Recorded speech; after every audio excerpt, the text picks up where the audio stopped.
2002 June 5 യൂട്ടായിലെ salt ലേക്ക് സിറ്റിയിലെ federal heights പരിസരത്തുള്ള വീട്ടിൽ നിന്ന് ബ്രയാൻ ഡേവിഡ് മിച്ചൽ എന്ന വ്യക്തി 14 വയസ്സുമാത്രമുള്ള എലിസബത്ത് ആൻ സ്മാർട്ട് എന്ന പെൺകുട്ടിയെ തട്ടിക്കൊണ്ടുപോയി. സാൾട്ട് ലേക്ക് സിറ്റിയുടെ ആളൊഴിഞ്ഞ പ്രദേശത്തും പിന്നീട് കാലിഫോർണിയയിലെ സാൻ ഡീഗോ കൌണ്ടിയിലും മിച്ചലും ഭാര്യ വാണ്ട ബാർസിയും ചേർന്ന് അവളെ തടവിലാക്കി.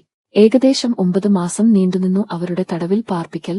വീട്ടിൽ നിന്ന് ഏകദേശം 18 മൈൽ, അതായത് 29 കിലോമീറ്റർ അകലെയുള്ള യൂട്ടായിലെ സാൻഡിയിൽ കണ്ടെത്തുന്നതുവരെ തടവിൽ നിർത്തി. കത്തി ചൂണ്ടിയാണ് സ്മാർട്ടിനെ തട്ടിക്കൊണ്ടുപോയത്. മതപ്രഭാഷകയാണെന്ന് അവകാശപ്പെട്ട മിച്ചൽ സ്മാർട്ടിനെ ബാർസിക്കൊപ്പം കാട്ടിലെ ഒരു ക്യാമ്പിൽ തടഞ്ഞുവച്ചു.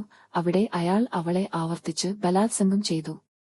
തടവിലായിരുന്ന സമയത്ത് സ്മാർട്ട് വിവിധ അവസരങ്ങളിൽ പരസ്യമായി അവളെ തടവിലാക്കിയവരോടൊപ്പം തല മുതൽ കാൽ വരെ വെളുത്ത വസ്ത്രം ധരിച്ചുകൊണ്ട് പുറത്തിറങ്ങിയിരുന്നു. എന്നാൽ അവൾ സമ്പർക്കം പുലർത്തിയവർക്ക് അവളെ തിരിച്ചറിയാൻ കഴിഞ്ഞില്ല. എലിസബത്തിന്റെ അമ്മ, പിതാവ്, സഹോദരന്മാർ ഇവർ മാത്രമല്ല.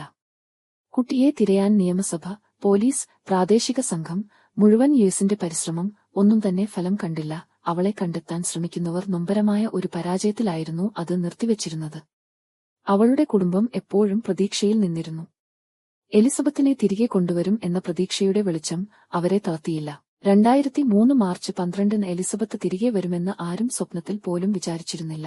അവളെ തട്ടിക്കൊണ്ടുപോയ കുറ്റവാളികൾക്കൊപ്പം പുറത്തുപോയ സമയത്ത് അവളുടെ രൂപസാദൃശ്യവും വളരെ ദയനീയമായ ആരോഗ്യസ്ഥിതിയും മുഖത്തെ പേടിയും പരിഭ്രാന്തിയും നിറഞ്ഞ ഭാവവും കണ്ടിട്ട് ഒരു പോലീസുകാരന് സംശയം തോന്നി.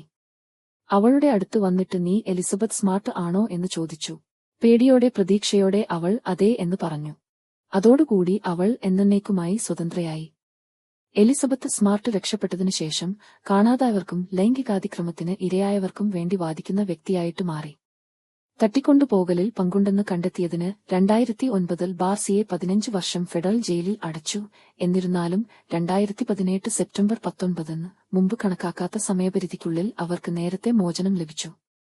ഫോറൻസിക് മനഃശാസ്ത്രജ്ഞർ മിച്ചലിന് സാമൂഹിക വിരുദ്ധവും നാർസിസ്റ്റിക് വ്യക്തിത്വ വൈകല്യങ്ങളും ഉണ്ടെന്ന് കണ്ടെത്തി. വിചാരണ നേരിടാനുള്ള അദ്ദേഹത്തിന്റെ കഴിവിനെ ചൊല്ലിയുള്ള വ്യാപകമായ തർക്കങ്ങൾ നിരവധി വർഷങ്ങൾ നീണ്ടുനിന്നു. 2010 അദ്ദേഹം മാനസികമായി കഴിവുള്ളതായി കണക്കാക്കപ്പെട്ടു.